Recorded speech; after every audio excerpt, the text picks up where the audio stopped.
sa Papa Dudut Stories, ikaw ay hindi nag-iisa.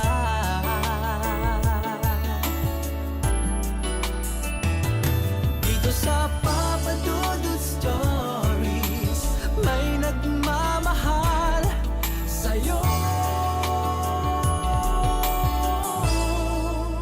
Papa Dudut Stories,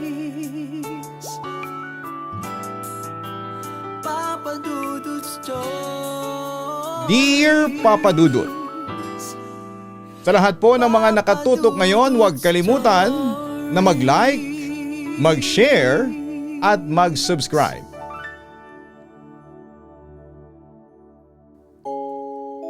May mga bagay sa ating mundo na minsan ay nais ng mga nagmamay-ari nito na manatiling lihim na lamang. At may mga pagkakataon kasi na may mga kagamitan o lugar na kapag nalaman ng iba ay maaaring magdala sa kanila ng karanasang hindi nila malilimutan. Dear Papa Dudut, isang magandang araw o gabi po sa inyong lahat. Ako nga pala si Isabel. Hindi ko tunay na pangalan. Kasalukuyan akong nakatira ngayon sa Maynila, pero ako po ay lumaki sa probinsya ng aking nanay sa may bandang gitnang bahagi ng Luzon. Bilang isang individual na laki sa probinsya ay medyo relate po ako sa mga kwento ng inyong mga letter senders. Lalo na kung tungkol sa mga hindi may paliwanag na kaganapan o lugar na kanilang napupuntahan. Marami po kasi talagang hiwaga ang ating mundo na minsan ay hindi maipaliwanag ng ating mga kaalaman o kaisipan. Lalo pa nga yung mga bagay na pilit na nagtatago sa mga liblib na bahagi ng ating bansa. Bakit ko nga ba ito nasabi? Well, naranasan ko na kasi ito. At sa hindi inaasahang pagkakataon pa nga, sisimulan ko po ang aking kwento noong minsan ay mayaya ako ng isa sa mga kaklase ko na magbakasyon sa kanilang probinsya. Siyempre ako naman ay go sa ganong mga lakad upang makapag-unwind man lamang sa dami ng mga load sa school. Nagkataon din kasi na noong nagyaya siya ay may long weekend break kami sa eskwelahan. Sa unang beses na nagpaalam ako kina nanay noon ay hindi agad sila pumayag. Dahil yung probinsya nga daw na sinasabi ng aking kaibigan na pupuntahan namin ay kilala na lugar bilang pinamamahayan ng mga kakaibang nilalang tulad ng mga engkanto, mangkukulam at mga aswang. Medyo laki po ako sa ganitong mga kwento kaya naman kahit papaano ay naniniwala ako. Lalo na sa mangkukulam at engkanto dahil ilang mga kakilala na namin nang nakaranas ng bagsik ng mga naturang nilalang na ito. Pero pagdating sa mga kwentong aswang ay hindi ako masyadong sigurado dito dahil nga sa wala pa naman sa amin ang nakakakita nito. Medyo nakalakihan na din kasi nila nanay at tatay ang ganong mga kwento kaya naman naipasa din sa aming magkakapatid. Kaya naman hindi ako ganong natatakot noong yayain nga ako ng aking kaklase sa kanilang probinsya upang mapapayag ko nga ang aking mga magulang ay talagang pinakiusapan ko pa ang aking mga kaibigan at tulungan akong makumbinse ang aking mga magulang upang makasama ako sa kanila. Nang sila naman ang kumausap sa mga magulang ko ay napilitan ding pumayag ang mga ito. Sobrang saya ko po talaga noon dahil first time ko din na makakalabas sa aming probinsya at makakapasyal sa ibang lugar. Marahil lang isa din yon sa mga rason kung bakit pumayag na din sila nanay at tatay na ilan ko ang bakasyon ko sa ibang lugar. Excited ako noon sa aking lakad. Kaya naman todo prepare talaga ako ng mga gagamiting kagamitan. Nang dumating nga ang araw ng pag-alis namin, lahat kami excited sa aming lakad. Medyo inabot din ng ilang oras ang aming pagbabiyahe bago kami nakarating sa aming patutunguhan. Masaya kaming sinalubong ng mga kamag-anak ng aming kaklase at doon nga ay pinaghandaan pa kami ng mga masasarap na pagkain. nagpasya kami noong unang araw na magpahinga na lamang muna sa aming pagdating bago kami gumala sa mga sinasabi nilang magagandang lugar doon. Habang nagkwekwentuhan kaming lahat ng kanyang mga kamag-anak ay nabanggit na mga ito na may mga bahagi sa kanilang lugar na hindi pa gaanong napapasyalan ng mga lokal doon. Kaya kung mag-iikot daw kami ay mag-iingat kami dahil baka may mga bagay o nilalang kaming maistorbo sa aming katuwaan. Sumang-ayon naman kami sa kanila dahil alam naman namin na may mga bagay talagang hindi namin pwedeng gawin at ginagalang din namin ang kanilang mga paniniwala. Kinagabihan nga ay halos hindi kami nakatulog sa sobrang pagkasabik sa mga gagawin namin para kinabukasan. Nakaplano na rin kasi ang mga pupuntahan namin kaya naman wala na ding problema. Medyo kabisado na din naman ng aming kaklase ang mga lugar doon kaya naman hindi na din namin naisipang maghanap ng posibleng guide sa aming lakad. Kinabukasan nga ay maaga kaming nagsigayak upang makapagsimula na ng mga dapat naming gawin. Halos pasikat pa lamang ang araw nang umalis kami sa bahay ng aming kaklase at magsimula sa mga plano namin. Masaya kaming nagkwekwentuhan noon habang patungo sa isang shrine na matatagpuan sa itaas na bahagi ng malapit na bundok sa kanila. Habang paakyat kami doon ay sinisigurado namin na hindi kami gaanong kaingay upang wala kaming maabalang mga nilalang na nakatira doon. Nasa kalagitnaan kami ng aming pagkwekwentuhan nang may maalala bigla ang aming kaklase na sinabi sa kanya ng kanyang mga kamag-anak bago kami umalis ng bahay. May mga nakikita daw na mga patay na hayop sa bundok na yon sa hindi malamang kadahilanan. Hindi naman daw nila masyadong pinapansin dahil nga sa hindi naman sila naapektuhan nito. Medyo napaisip tuloy kaming magkakasama kung may mabangis bang hayop sa lugar na yon na siyang nagiging dahilan ng ganong mga insidente. Pero kung meron nga ay hindi naman siguro kami papayagan ng mga lokal doon na pumanhik dito dahil maaari kaming mapahamak. Nawala din ng mga agam-agam namin at pinagpatuloy na lamang ang aming ginagawang pagakyat. Nakarating naman kami ng matiwasay doon sa aming pupuntahan. At talaga namang namangha kami sa ganda ng lugar nila. Dahil nga sa medyo enjoy kami dito, ay hindi din kami sumabay sa ibang mga tao na bumibisita doon nung buwaba na sila. Bagaman at may naiwan pang mangilan-ngilan na tao ay ayos lang naman. Sinulit namin ang panahong yon upang magkuhanan ng mga litrato at makapag-sightseeing din ba. Overlooking din kasi talaga doon kaya naman hindi ka magsasawang tingnan ito. Kahit pa nga laking probinsya ako ay iba pa din talaga ang hatid nitong ginhawa sa aking pakiramdam. Mga bandang hapon na nang magpasya kaming buwaba mula sa lugar na yon. Nawiwili pa nga kami sa kwentuhan noon nang bigla na lamang bumuhos ang malakas na ulan. Napatakbo talaga kami dahil hindi namin ito inaasahan, lalo pa nga't mainit naman simula kanina. Mukhang hindi agad ihinto ang ulan na yon, kaya naman nagpasya kaming maghanap muna ng pansamantalang masisilungan upang hindi kami mabasa. Kahit kasi makakapal ang dahon ng mga puno doon, ay hindi pa din maiiwasan na mabasa kami dahil nga sa malakas ang ulan. Bukod pa doon ay medyo dumulas din ng daan dahil sa putik. Naglakad-lakad kami at umaasang may makikitang kahit maliit na kubo na ginagamit ng mga nangunguhan ng mga gulay at prutas sa bundok. Ngunit bigo kaming makakita nito. Susukuan na sana namin yon at makikipagsapalaran sa pagbaba sa madulas na daanan, ngunit biglang may nakitang isang kuweba ang isa sa aming mga kasama.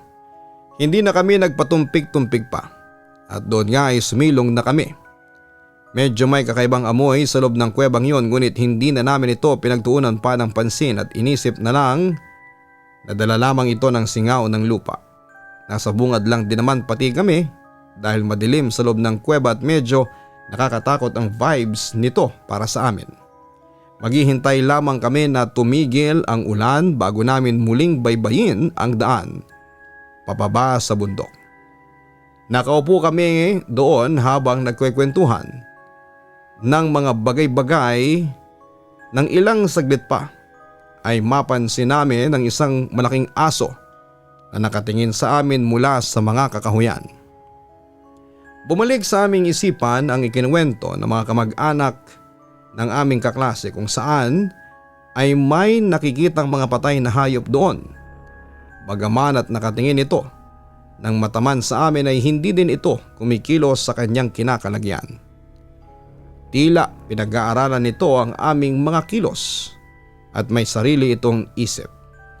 Medyo natatakot na nga kami dito dahil tila tumatagos sa amin ang mga titig nito. Nagkakatinginan na nga kaming lahat noon na para bang nagtatanungan kung ano ang dapat naming gawin sa mga oras na yon.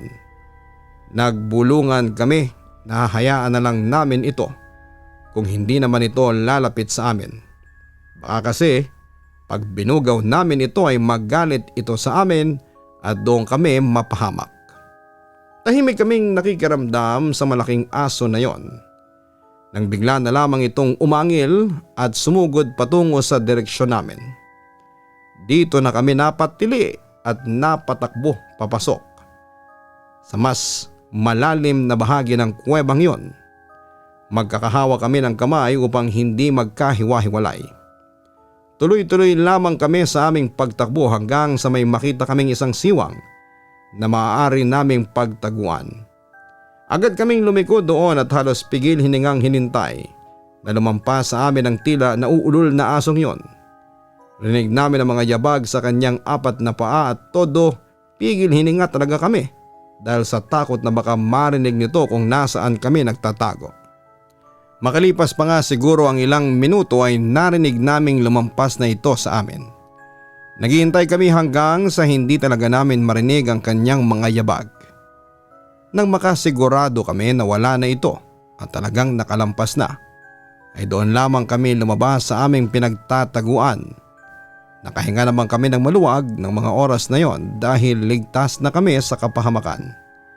Napansin naman namin na merong kaunting liwanag sa lugar na aming pinagtaguan. Kaya naman nagpasya kaming doon na lamang dumaan pabalik sa bungad ng kuwebang aming sinilungan. Akala kasi namin ay nagmumula ang liwanag na yon sa bunganga ng kuweba. Ayaw na rin kasi naming bumalik doon sa daan ng aming tinahak kanina dahil nga sa madilim doon. Kaya mas pinili namin ang daan na may liwanag. Nakakailang minuto na din kami marahil na naglalakad sa lagusang yon. Ngunit parang hindi pa rin namin nararating ang aming destinasyon. Halos pagod na rin kami dahil nga sa ginawa naming pagtakbo ng mabilis. Kahit malamig doon ay medyo pinagpapawisan na din kami dala nga ng kaba. Tinanong namin ang aming kaklase na lokal doon kung malapit na ba kami, ngunit alanganin siyang sumagot sa amin na hindi siya pamilyar sa lugar na yon dahil ngayon lamang din niya nakita ang kuwebang yon. Napakabihira naman daw kasi na mapadpad siya sa lugar na yon, kaya naman hindi niya kami masasagot at maging siya ay nangangapa din sa aming dinaraanan. Nadagdagan ng takot namin ng mga oras na yon dahil walang kasiguraduhan kung dadalhin ba kami ng liwanag na aming nakikita palabas sa lugar na yon. Pinipilit na nga lang naming tatagan ang aming mga kalooban dahil sa isip namin ay wala namang mangyayari kung magpapadala kami sa aming takot. Inglang saglit pa nga ay nakakita kami ng tila butas. Matutuwa na sana kami, ngunit napatigil kaming lahat nang marinig ang tila mas maraming angil na mga aso. Ang tunog na ito ay katulad sa humabol sa aming aso kanina. Hindi namin alam kung tutuloy pa kami o babalik, ngunit sa layo na ng aming narating ay tila imposibleng makabalik pa kami sa una naming pinanggalingan. Nagpasya kaming bantayan ang kilos ng mga asong yon upang kung umalis na sila doon ay makalabas na rin kami. Ang ilaw pala na nakikita namin kanina ay galing sa isang tila bonfire at doon nakapaligid ang mga asong yon. Nagtataka naman kami kung paano ang mga malalaking aso na yun ay nakagawa ng ganong klase ng ilaw samantalang parang imposible nila itong magawa. Pero naisip din namin na baka kasama ng mga ito ang amo nila. Napuno ng pagtataka ang aming mga isipan ng mga oras na yon. Ngunit lahat ng iyon ay hindi namin nakalain na masasagot din kaagad. Habang nagmamatsyag kasi kami sa mga yon, ay halos lahat kami ay nagulantang nang makitang pumasok mula sa isang lagusan ang isa pang malaking aso na may kagat-kagat na naghihingalupang hayop. Tuwang-tuwa ang mga nasa loob ng kuweba ng mga aso at sabay-sabay itong umalulong. Kami naman ay napatakip na lamang sa aming mga bibig upang hindi makagawa ng anumang ingay. Pagkalapag ng kakapasok pa lamang na aso ng hayop na yon ay sabay-sabay na nagbago ang anyo ng mga asong naroroon. Naging tawa mga ito na may matatalas na ngipin, mahabang mga buhok nila at may itim ang kanilang katawan na akala mo ay pinahira ng uling. Sa nasaksihan namin ay mas nadagdagan ang aming mga takot. Napagtanto namin na hindi lamang sila mga ordinaryong aso, bagkus ay ito yata yung tinatawag nila ng mga matatanda na aswang. Naalala ko kasi noon ang istoryang ibinahagi sa akin ng aking mga magulang na kaya umanong magpalit ng anyo ng mga aswang bilang isang hayop. Malalaman daw yon dahil ang mga mata nito ay kakaiba ang kulay sa normal na mga aso at ang laki nito ay halos doble. Mukhang maging ang mga kasamahan ko ay alam na din kung ano ang nilalang na nasa aming harapan. Dahil kitang-kita ang pamumutla sa kanilang mga mukha. Pigil na pigil ang iyak ng ilan sa amin dahil baka kapag gumawa kami ng ingay ay kami ang gawing hapunan ng mga ito. Napukaw muli ang aming atensyon nang bigla na lamang kaming nakarinig ng malakas na iyak. Nakita namin mula sa aming kinakalagyan na pinagpepiestahan na ng mga aswang na yon ang kawawang hayop na nahuli ng kanilang kasama. Tinakpan na nga lamang namin ang aming mga tenga dahil sa sobrang awa na aming nararamdaman para dito. Nang tumigil na ang iyak nito ay doon lamang muli kaming sumilip mula sa aming kinakalagyan. Nakita namin na halos buto na lamang ang naiwan sa hayop na yon. Tila natutulog na rin ang mga aswang na naroroon dahil nakapikit na ang mga ito. Hindi namin alam kung kikilos na ba kami ng mga oras na yon o maghihintay na umalis sila doon.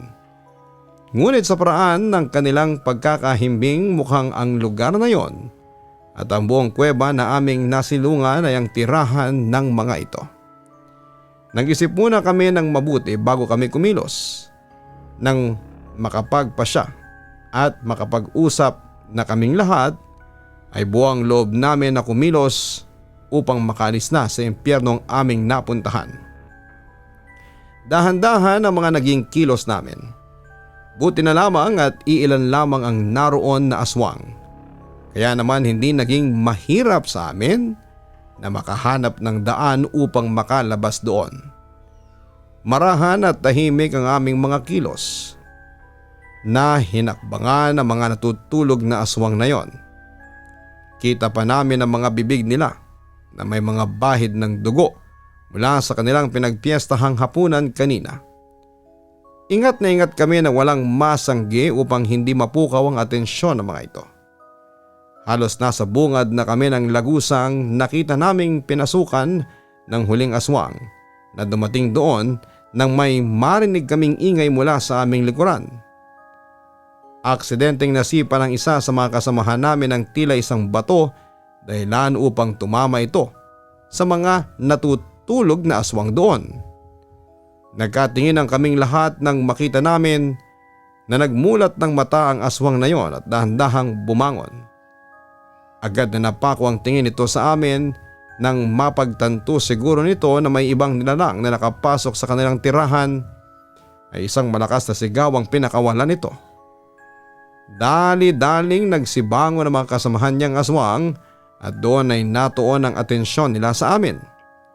Parang dito lamang gumana ang aming mga utak kaya naman bago pa magsitayuan ang mga ito ay kumaripas na kami ng takbo.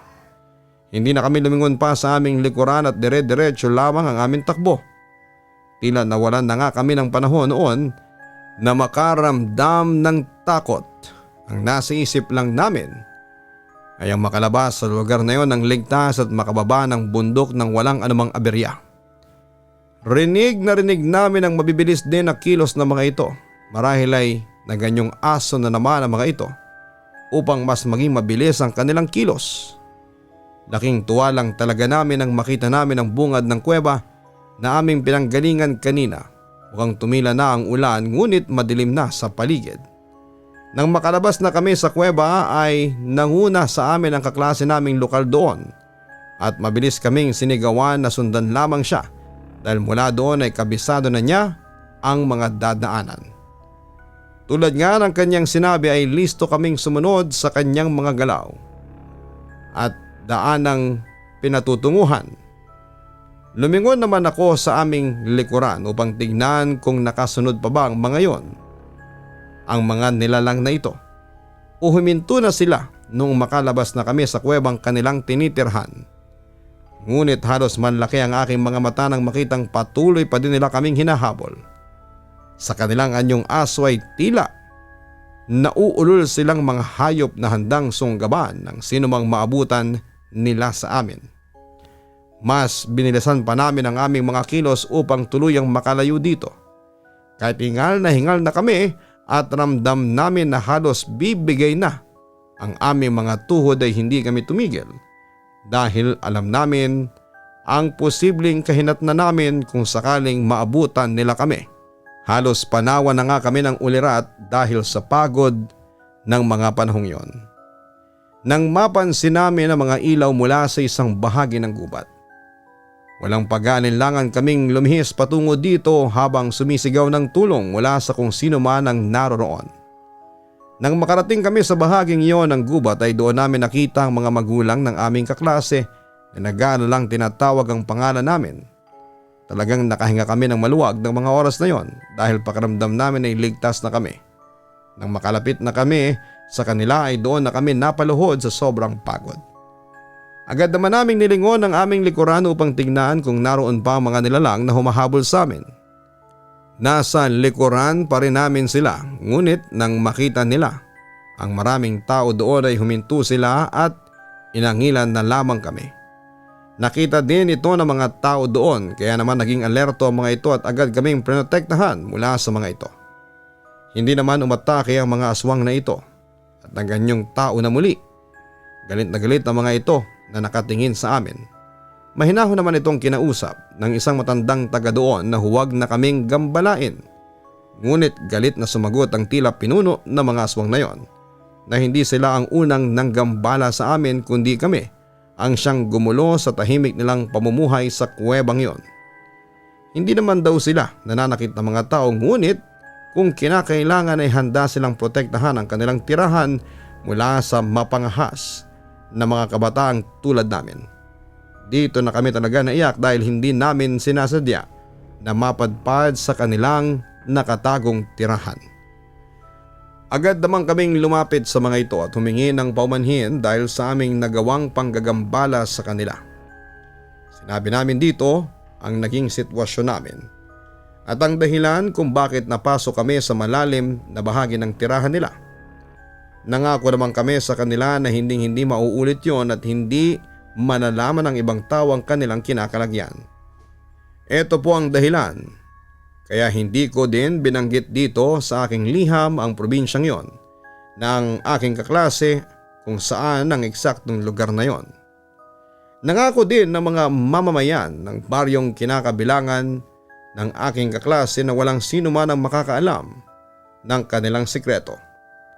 Tila nag-isip pa ng makailang ulit ang kanilang leader bago tahimik na tumalikod at mula doon ay naglaho na ang mga ito sa kadiliman. Sobrang kabog talaga ng dibdib namin ang mga oras na yon dahil kung hindi namin napakiusapan ang mga nilalang na yon ay maaaring nadamay pa ang mga inosenteng mga taga-baryo dahil sa aming kapabayaan. Walang sino man sa amin ang nagsasalita habang pababa ng bundok na yon. Napuno ng katahimikan ang paligid hanggang sa makababa kami doon. Nang makarating kami sa bahay ng aming kaklase, hindi din namin kaagad kinausap ang mga magulang niya. Nahalata marahil na mga ito ang pagod sa aming muka. Kaya naman pinaglinis na lamang nila kami at pinagpahinga. Kinabukasan na daw nila kami tatanungin ukol sa mga nangyari sa amin habang nasa bundok kami. Ramdam na ramdam naming lahat ng pagod ng aming mga katawan, ngunit wala sa amin ang nakatulog ng gabing yon. Hindi kasi mawala sa aking isipan ang mga naganap at parang hindi ako makapaniwala na may mga ganong nilalang na naninirahan sa kabundukan at mga kuweba. Karamihan kasi sa mga kwento sa amin ay tipong nakikihalubilo ang mga aswang sa mga tao upang makapangbiktima ng mga inosenteng bata o individual. Dahil hindi din naman kami makatulog ay nagkwentuhan na lamang kami ng ibang masasayang mga bagay upang mawala din sa amin sa aming mga isipan ang bangungot na yon. Kinabukasan nga, tulad ng sinabi ng mga magulang ng aming kaklase, tinanong nila kami sa mga nangyari at kung bakit kami napadpad doon. Sinabi naman namin sa kanila ang mga naging sitwasyon. Tulad ng biglaang pag-ulan, kaya sumilong muna kami sa kuwebang yon upang magpatila ng ulan. Hindi naman namin akalain na ang simpleng bagay na yon ang siyang magdadala sa amin sa ganong sitwasyon. Habang nagkikwento kami ay tahimik lang din namang nakikinig ang mga ito sa amin. Nang matapos namin ang aming istorya ay nakatingin lamang sila sa amin, sabay-sabing maswerte kami. At ang mga aswang na aming nakasalamuha ay hindi kagaya ng ibang aswang na naninirahan sa kanilang probinsya. Matagal na din daw pala talagang pinaghihinalaan ng mga taga-baryo na may kakaiba sa bundok na yon dahil nga daw sa mga itsura ng nakikitang patay na hayop dito. Wakwak daw ang tiyan at ang ilan pa nga sa mga alagang hayop sa mga malalapit na farm doon ay nagkakandawalaan. Hindi lamang daw nila ito pinapansin masyado dahil nga sa hindi naman nananakit ang mga ito. Maging sila daw ay hindi din alam na may lihim na kuweba pala sa kabundukan na yon na siyang tirahan ng mga naturang aswang. Upang hindi daw maulit ang ganong insidente ay lalagyan na lamang nila ng harang ang bahaging yon ng kabundukan upang wala nang sino man ang makapasok dito. Nagpasama naman sila sa amin upang ituro kung saan banda ang lugar na kinakalagyan ng kuweba. Bagaman at may trauma pa kami ay sinamahan pa din namin sila. Habang naroon kami ay napansin namin na may mga matang nagmamatsyag sa amin. Marahil ang mga aswang na yon ay sinisigurado na wala na kaming ibang bagay pa na gagawin sa kanilang lugar na pinapanatilihan. Naglagay lamang ng danger zone ang mga taga-baryo doon upang hindi natangkain na pasukin ng ibang mga turistang mapapadayo dito. Matapos nilang maayos sa mga ito ay agad na din kaming umalis at buwaba mula roon. Hanggang sa pagbaba namin ay ramdam pa din namin ang mga matang nakatingin sa amin. Tinuloy pa din namin ang ibang mga gagawin namin doon sa probinsya ng aming kaklase. Paraan na rin namin ito upang makalimot sa mga naging kaganapan sa amin. Sa loob ng 1 linggong pananatili namin doon ay ramdam namin na may mga nakabantay pa din sa amin. Marahil ay nais talagang siguraduhin ng lahin ng mga aswang na yon na wala talaga kaming pagsasabihan na kahit na sino. Nang makalis na kami doon ay nangako kami na hindi na babalik pa sa lugar na yon, na siya namang naiintindihan ng aking kaklase. Humingi pa nga siya ng kapatawaran sa amin dahil kung hindi daw niya kami niyaya doon ay hindi naman magaganap sa amin ang ganong bangungot. Hindi naman namin siya sinisi dito dahil alam naming lahat na may kasalanan din kami. Ngunit hindi na din talaga kaya ng aming mga isipan na isipin na bumalik doon dahil sa takot na may mga kakaiba pang kaganapan na kagaya nito. Ang huling balita ko po ay tila hindi na naninirahan sa naturang kuweba ang mga aswang na yon, Papa Dudut. Nang i-develop na daw kasi ang ilang bahagi ng bundok ay may ilang parte na nasira nito. Hindi din daw alam ng aking kaklase kung anong nangyari sa kuweba dahil nga sa hindi na din talaga siya bumalik pa dito. Kaya naman nagkalakas na rin ako ng loob na ibahagi ang istorya naming ito sa inyo. Hanggang ngayon ay hindi pa din ito mawala sa aking isipan to the point na never na akong umakyat muli sa bundok, Papa Dudut. Maaring hanggang sa aking kamatayan ay dala-dala ko pa din ang bawat kaganapang yon sa aking alaala at ililibing ko na rin kasama ang lihim na yon. Hanggang dito na lamang po ang aking liham, Papa Dudut. Maraming salamat po sa inyong oras. Lubos na gumagalang, Isabel. Sa bawat lugar na ating pupuntahan ay mahalaga ang pag-iingat dahil sa mga ganitong pagkakataon ay maaaring may madiskubre kang ibang bagay gaya nila Isabel na siyang magpapabago sa iyong pananaw sa buhay. Minsan talaga may mga bagay na nararapat lamang itago sa mata ng ibang tao dahil maaaring magdala ito ng kakaibang takot at gulo.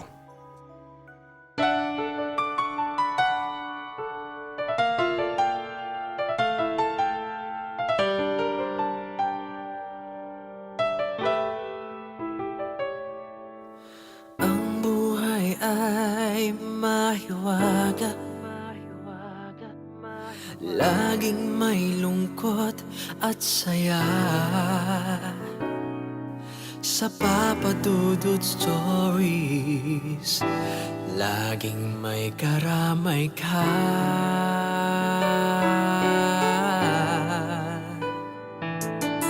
Mga problemang kay bigat, dito ay pakikinggan ka. Sa Papa Dudut Stories, kami ay iyong kasama. Dito sa Papa Dudut Stories, ikaw ay hindi nag-iisa.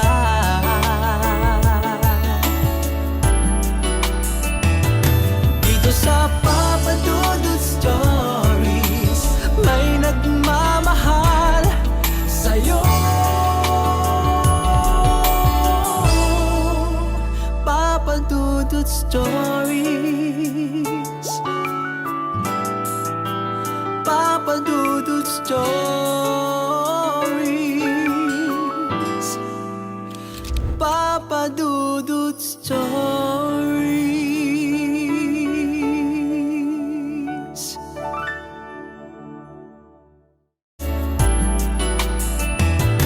Dito sa Papa Dudut Stories, may nagmamahal sa'yo. Papa Dudut Stories, Papa Dudut Stories. Hello mga ka-online, si Papa Dudut po ito. Nag-enjoy ka ba sa ating kwento ngayong araw? Huwag kalimutan na i-share, mag-like at mag-subscribe. Maraming salamat po